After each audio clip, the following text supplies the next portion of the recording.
So, I popped into High House Insurance to see if they could quote for my house insurance rather than using the internet. High House got a great deal. So, to celebrate, I bought a posh hairdo. It made me look beautiful, gorgeous enough to become a highly paid model. I then won Celebrity Big Brother. I had an affair with an MP. Now I'm promoting a doll of me that says, "Cool, blimey, you're well fit." Happy things happen when you talk face-to-face with High House Insurance. See if we can beat your home insurance quote from the internet. Find us on the High Street Selsey or call 606 552. Hi, my name's Keith Barnes and I would like to welcome you to this week's Selsey Internet Radio podcast. During the podcast this week, you will hear some material presented by Hugh, our dear friend and colleague who sadly passed away earlier this month. This material is being used with kind permission of Hugh's wife and family and is intended as a tribute to a very popular and talented man. We go across to Penny Lane now, where Hugh talks to Mike Nicholls about Selsey Information Exchange. Well, we're in Penny Lane.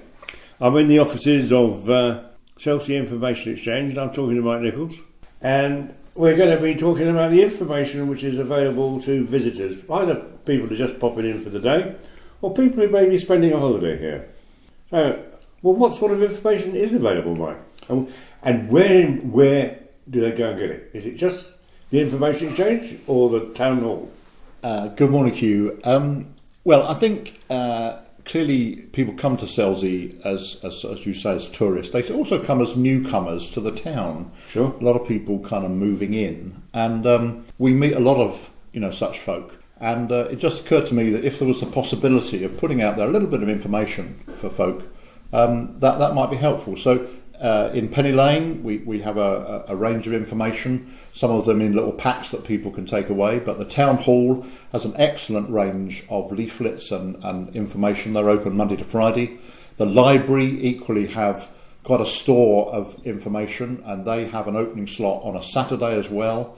And there are other places like the Selsey Centre and so on, where you can pick up lots of local information in leaflet form, which can help you if you are here for a week or if you've moved here for retirement.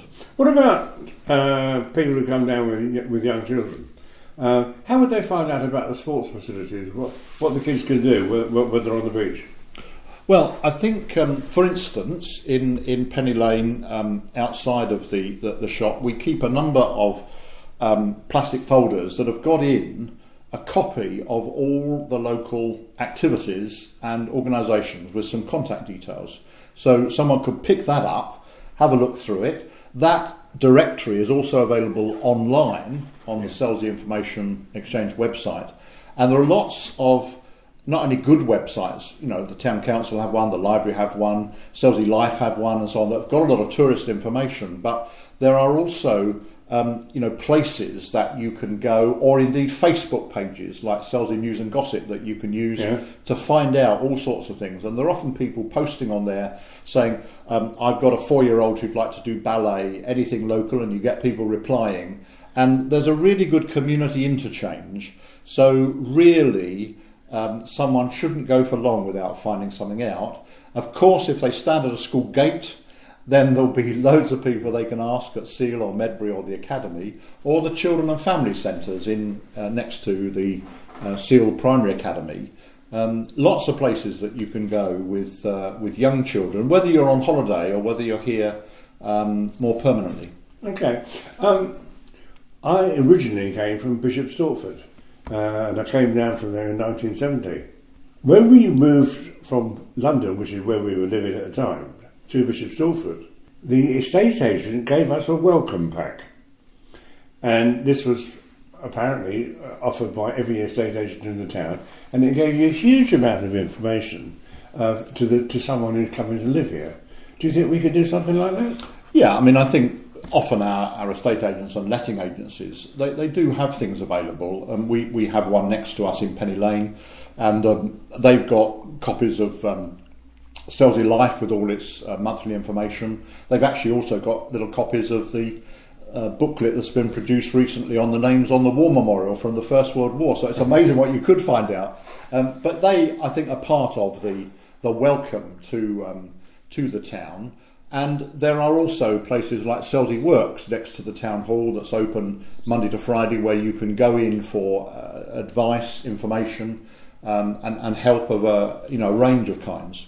And also, I suppose everybody who visits Selsey is going to gravitate in the end to the beach, and they'll be looking at either the lifeboat or the fisherman. How can they find out about the lifeboat and the fisherman? There's a museum, isn't there? There is, and it's staffed by lovely volunteers. I think there are 2 of them normally there at a time, so it's a really good place to visit near East Beach.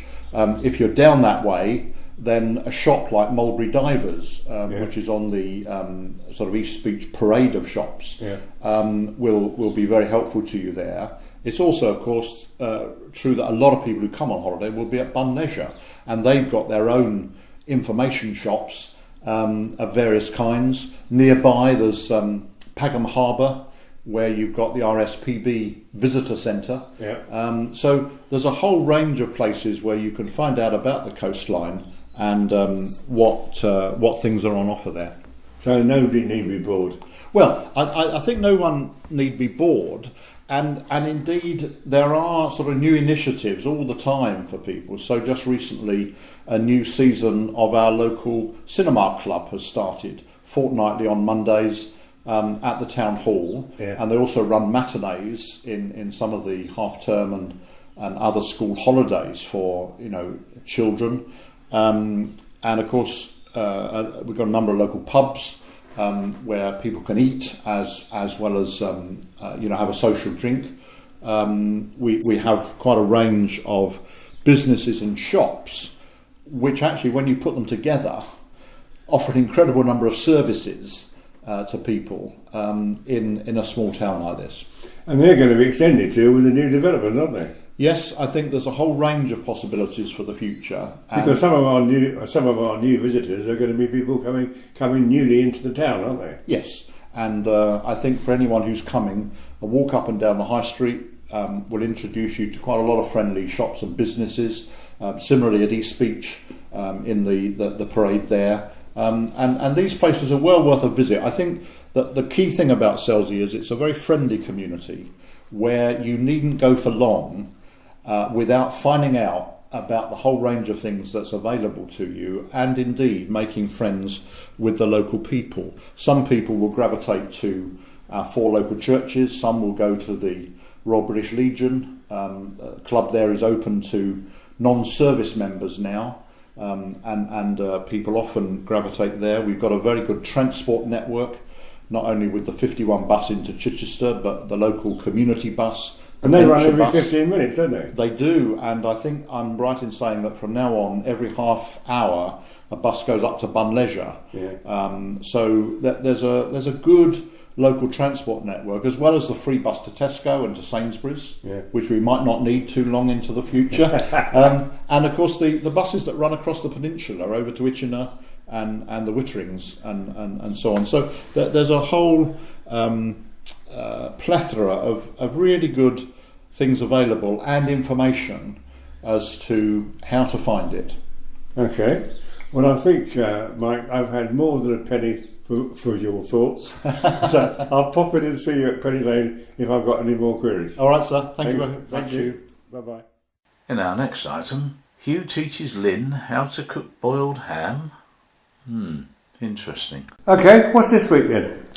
Well, this week we've got a recipe from you, Hugh. Oh, right, okay, yeah. Hugh. Sorry. Wonderful. Hugh's ham. Right. Hugh's ham that your mum has been making for a long, long time. Recipe was given to you by your mother, who got it from her mother, and who said that the family had been cooking boiled ham like this for more than 100 years. Is that right, Hugh? So I'm told. How lovely. How lovely. Yeah. There's a little note on the top of this recipe that says never finish the ham in the oven and never glaze it with honey, both of which I do. Yeah. All right, so this is new to me too. Okay. Anyway, this is Hugh's ham, everybody, so it better be good, Hugh. 1 horseshoe ham, 8 to 12 pounds, or a smaller gammon joint, okay? Right. I consider a 10-pound horseshoe gammon to be ideal for the very deep saucepan I use. Obviously, buy your ham to fit your saucepan. Don't buy a saucepan to fit your ham. Yeah, true. The ham will come covered in an elastic net, which is useless. So have your butcher discard this and have him tie the joint with string tied with butcher's knots. This is very important, otherwise the horseshoe gammon opens during the cooking, which makes the subsequent carving very difficult. There's a little note on here from Hugh to say that he buys his horseshoe gammons from Seals Butchers. Yes, true, I do. Yeah. Lovely. 1 kilo of brown sugar for a whole horseshoe, 1 pound for a smaller gammon joint. You want 2 bay leaves, which are plentiful, 2 to 3 cloves, 2 for a small joint, and 3 for a whole horseshoe. Yep. So Hugh starts by soaking his ham for 24 hours in cold water and then discard the water. It says and then discard. I don't think he means discard the ham. No. It says soak ham for 24 hours in cold water, then discard. Go on. He means discard the water. Cover the ham with cold water and bring it to the boil. Yep. Dump the water and fill the saucepan with water to cover the ham. Add the sugar, the cloves and the bay leaves. Bring to the boil and immediately turn down to simmer. Simmer for 15 to 20 minutes to the pound. I find that 15 minutes to the pound is just right for a large horseshoe gammon, says Hugh. I find about that too. And I never really time anything these days because you sort of know, don't you? Yeah. When you've done a recipe a few times, you know when it's done and when it's not done. So about 15 to 20 minutes to the pound is about right there. Don't forget to skim it after about 10, 15 minutes. Yeah, skim the stuff off the top. Because you've got the white guns on the top. Yeah. Set your timer. Check the simmering at regular intervals to make sure the ham does not return to the boil. If your cooker's rather like mine, okay, it seems to alter the heat, and from time to time it will start to boil vigorously. Oh, okay. So I go and check it okay. about every 15 minutes and turn it back if it's run away with itself. Okay. And top up with the liquid from time to time. So you want to try and keep the joint covered. Then. Yes, that's what right. you're saying. Yeah. And cover the saucepan with a see-through lid so that you can see what's going on there. Yeah. When the cooking time is up, turn the heat off immediately and allow the ham to cool in the liquid until room temperature is reached. This takes about 24 hours. Yeah, about a whole day. Yeah, right. Easily. Okay. Place the ham on a dish into the fridge for 24 hours. And when cooled in the fridge, remove the rind, trim most of the fat and cover it with breadcrumbs. And then just carve it. It's delicious, says Hugh, and I reckon it is. Listening to this recipe, I think it must be absolutely delicious. Hugh says that from time to time he's forgotten a ham when it was cooking. Yeah. I can imagine that. Depends how many glasses of wine he's had, of course. That's very true. Providing the overcooking is less than an hour, the situation can be reclaimed. Remove ham immediately from the heat. Fill a saucepan with 1 whole bag of ice and cover the ham with water and allow it to cool rapidly. When room temperature is reached, then you can place it in the fridge for 24 hours and then remove the rind and trim the fat, etc. And carve, and it would still be delicious. I don't recommend it, but no. I have retrieved once or twice. Yes. Yeah. I wouldn't recommend it, actually, but yes, it's a good way to retrieve anything in a hurry, if it's just for you. And you say to serve it with mixed salad, new potatoes, English mustard, and crunchy pickled onions. That sounds delicious, Sue. Well, it is. It's brilliant. Yes, it sounds absolutely delicious. So you're going to try that now? I'm going to try that, yeah. Okay. And now, in our final item of this shortened podcast, we hear a tale from our resident raconteur Ellis Berg, entitled Red Barn. This is a strange story I'm going to tell you. It's absolutely true, both parts, because it is in, as you can guess, 2 parts. One is the original story in the 19th century, and the other is the reaction it had on me. Well, the story is about Maria Martin and the murder in the Red Barn. Now, I expect most of you have heard of it. If you haven't, you're going to hear about it now. Maria Martin lived in the first half of the 19th century, and at the start of the story, the big story, she was about 17 or 18, perhaps a little older. She lived near Bury St Edmunds with a lady who was supposed to be her aunt. A lot of people thought she was actually her mother. Maria was a little bit of, well, we won't say wild exactly, but sometimes she was no better than she ought to be. Now, the other part of that story, her lover, is a young man known as Foxy. His father was a Mr. Corder, a wealthy farmer, and Foxy Corder was thoroughly unreliable. In fact, he was a nasty piece of work. He was a liar, a thief, a conniver, a trickster, and not popular with the young gentlemen who lived in the villages round Bury St Edmunds. But the thing is, he got tangled up with Maria Martin, and they went all over the place. They lived together and not lived together. Went to London, went to the Isle of Wight, came back to the village, and of course the girl fell pregnant, and she insisted that William Corder should marry her. And William Corder said, "Oh, no, I'm not going to marry you. Besides, you better keep quiet, because if the authorities find out you're going to have an illegitimate child, they'll arrest you and punish you and take the child away from you and keep you in a workhouse." Whether he was telling the truth, I'm not really sure, but I believe there was a law of something like that. No, she went on, "I'm going to get married." She got her aunt to speak sharply to William Corder, and William Corder began to get a little bit nervous. He didn't really want to be held up to public shame, not that he had much, but there are limits even to people like William Corder. Well, he arranged with Maria to meet in her aunt's red barn, the famous red barn. It was a big building, painted red, of course, with an earth floor, which was significant later, and he just lost his temper. And he had with him a pistol and a knife. And he shot Maria, because that's one shot, but he had to use the knife on her to make sure that she really was dead. And he got a spade, and he dug a grave in the red barn and buried her, and left. And when people said, "Aren't you with Maria?" he said, "Oh, no. She left the village and she's gone up to London by train. I know, because I saw her onto the train, and, well, I don't know if she'll come back." Well, everybody said, we know what happens to girls who go up to London, particularly people like Maria. We know where she's going to finish up. And nobody was surprised when they didn't see her for quite a while. But, and here's the strange thing,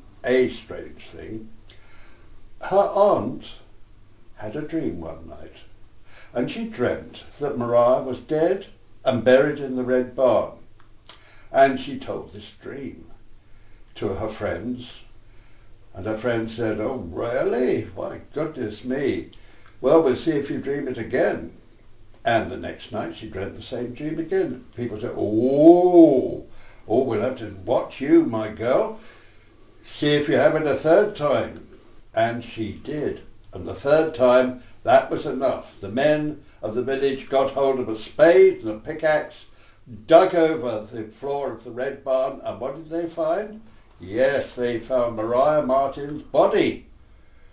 Well, it was a famous case. William Corder, of course, was immediately arrested, tried in Bury St Edmunds, and publicly hanged. And he didn't have a very good death.